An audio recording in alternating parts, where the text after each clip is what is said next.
Today I'm reviving and rejuvenating this sofa set.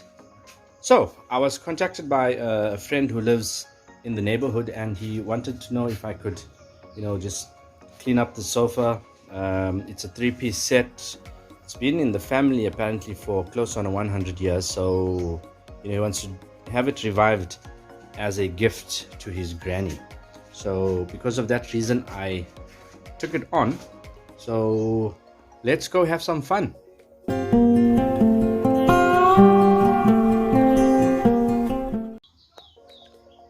Looking at this piece, which is the three-seater, there's three of them: the two-seater, the single-seater, which I've already done, and you might have seen it in my previous camping table part 1 build where I mentioned it. But because this is a larger project, it's running on longer, so obviously I squeezed in the camping table project before that. But as you can see, with being so long in the family, it has suffered a bit of damage. But the one that concerns me most is here. You can see it's beginning to open up and loosen up there and on the other side, and this comes about when you lift it up to move it just by one corner, so it loosens it up. So I'm gonna have to find some way of fixing that. I'm hoping not to have to take this entire piece apart, because it can become a huge job, and I did mention to my friend that I don't want to be doing that. So as a last resort, I might just pocket hole underneath there and then fill it up with pop in a dowel and fill it up. You're not going to see that, but it's going to be better than taking this entire thing apart. And he doesn't want a complete restoration. He just wants it to look good for his granny and be structurally sound. Okay, so I'm gonna try and see first of all if I can fix up that damage there, and then I'm going to start stripping off the old wax.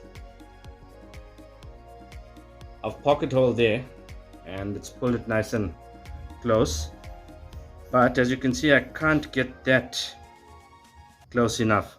So what I'm doing is I'm pulling a ratchet strap across here. I'm going to pull it tight, and then I'm going to pocket hole from the other side. Then I will do the same with the other one on that side. There we go. The strap has pulled it nice and tight. So I'm going to have to figure out a way of doweling it from the other side. The pocket hole jig that I have, I can't use as a guide, so I'm going to have to freehand it, and hopefully I don't overshoot the mark. So let's go play with fire. I've pocket holed it. So actually that one doesn't have a pocket hole screw in it because I overshot the mark a little bit.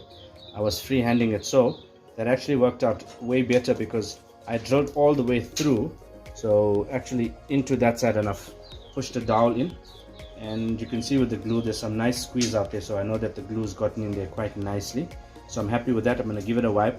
I'm not too worried about that because we're going to sand this entire thing down. So let's shoot across to the other side. I've got a pocket hole screw in there, and then I've doweled that as well. And I'm not too concerned about the color of the dowel. It's the only one that I had on hand, and I wanted to get this glue in today. So I'm not too worried about it because I'll just stain that little bit, so you won't even really notice it too much. So let's give it a chance to dry. I've got it all strapped up because I don't have any pipe clamps. Well, I've got pipe clamps, I just don't have pipes. So we're gonna leave it strapped up and get back to you tomorrow. I've got both sides fixed and drying.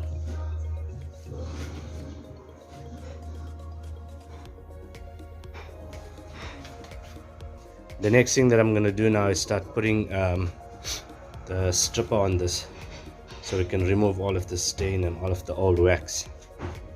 So I'm going to go do that now. I've put on a chemical stripper now, so that's to pull out all of the stain and wax. You can see it bubbling there, so it makes it a little bit easier and a lot less sandpaper used. So we're going to give that about half an hour to get that old wax softened up, and then I'll come back and start scraping.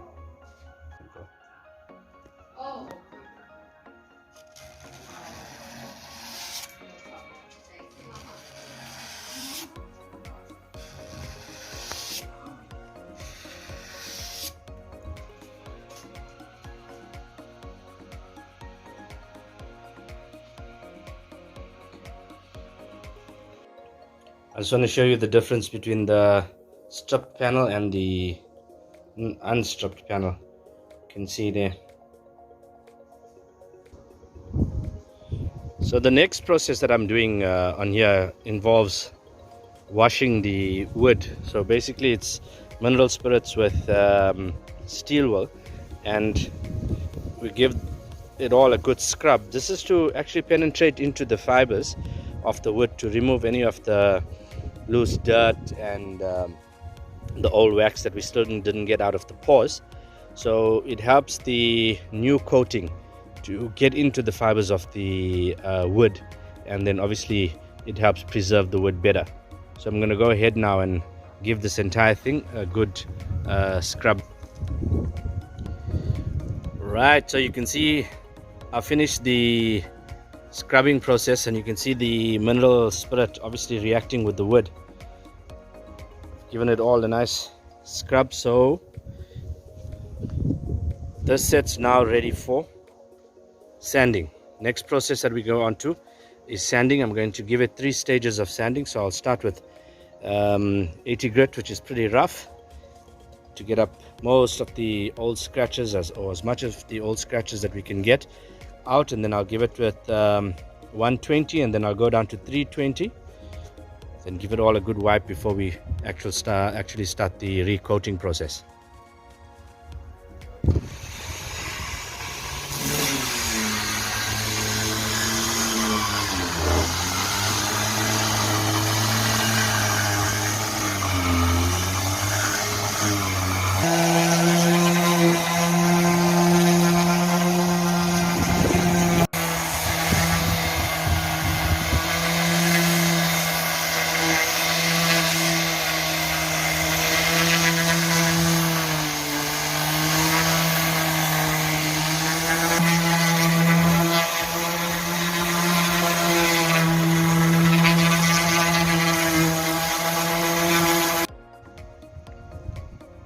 Here you can see the color difference between the sanded part and the non-sanded part. The wood smells incredible. You got to be here to smell this thing when you're sanding. That's one of the beautiful parts of working with wood. So I've done one layer of sanding with 80. So all of that in between there I'm going to come back and do by hand, as well as those little sections all inside there. So lots of handwork involved, but it's looking good. Let's carry on with it.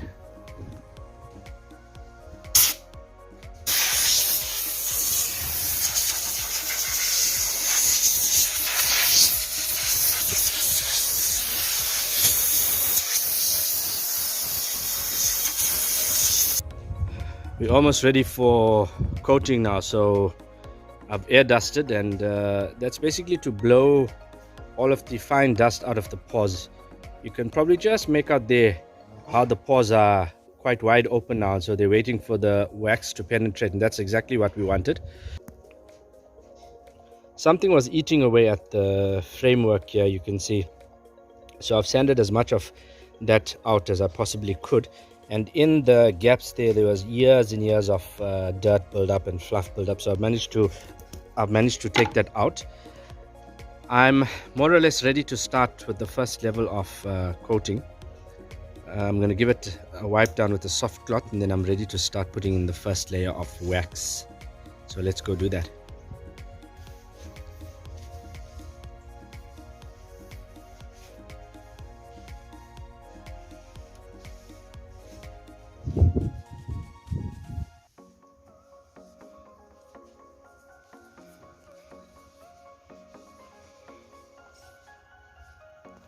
To go very light coats, because you'll be amazed at how quickly this wax runs. So you end up with lots of drips that you got to come back and sand out. So it's far easier to even put 4 coats if you need to, but go lighter on the coats. So I'm going to go ahead now and carry on doing this.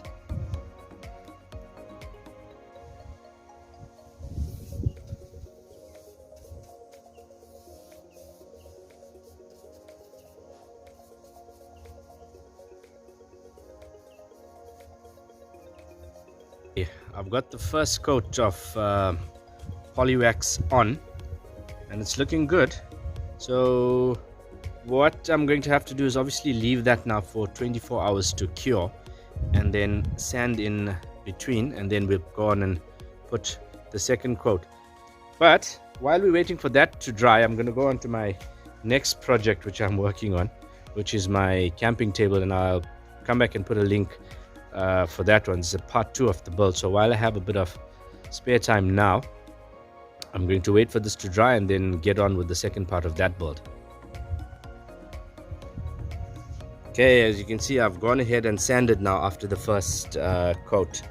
So basically what that is to just prepare the surface for the second coat, but it also helps me to cut down on any high spots or any drips that might have happened. So just allows me to go in there, sand it down, smooth it out. Normally the chemical manufacturer or the coating manufacturer recommends that you use steel wool in between coats, but I prefer a light grit of sandpaper because it just, as I say, helps with the cutting down of the high spots. So I'm going to now go ahead and do the second coat, and the process will be exactly the same, where I'll do the second coat, I'll give it 24 hours to dry, and then I'll come back and sand, and then finally we'll do the last coat. But I'm not going to show you all of that. So when I come back, what you're going to be seeing is the final coat on this. So let's go do that. Well, there you have it. The final coat is on. It's looking great. Just look at those colors pop. Looks absolutely nice. And on these high usage areas, the armrests, the backrests, where you're going to be touching and holding quite a bit, I've given 5 coats.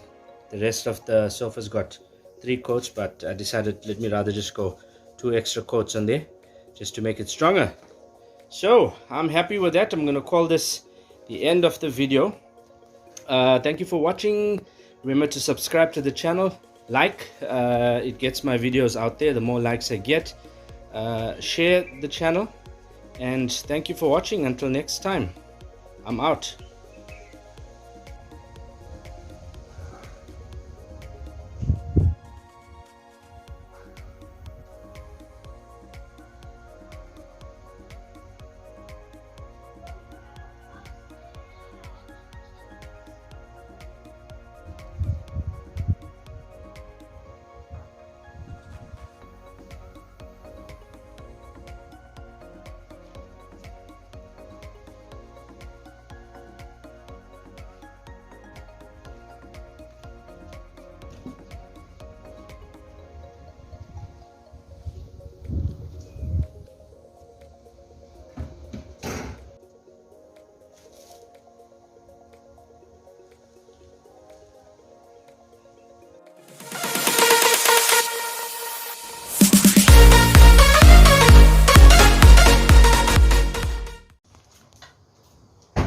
Okay, I've pulled it.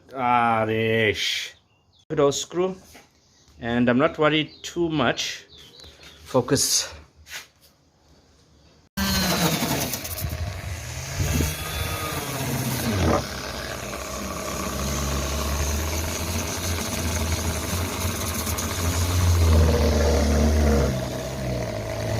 mic on that side with your hand. Okay, wait. Oh, but something was chowing at it, so we managed to get most of it. I am ready to start putting in the first layer of coat. Okay, so I'm just going to go ahead now and wipe it down with a soft, right, with a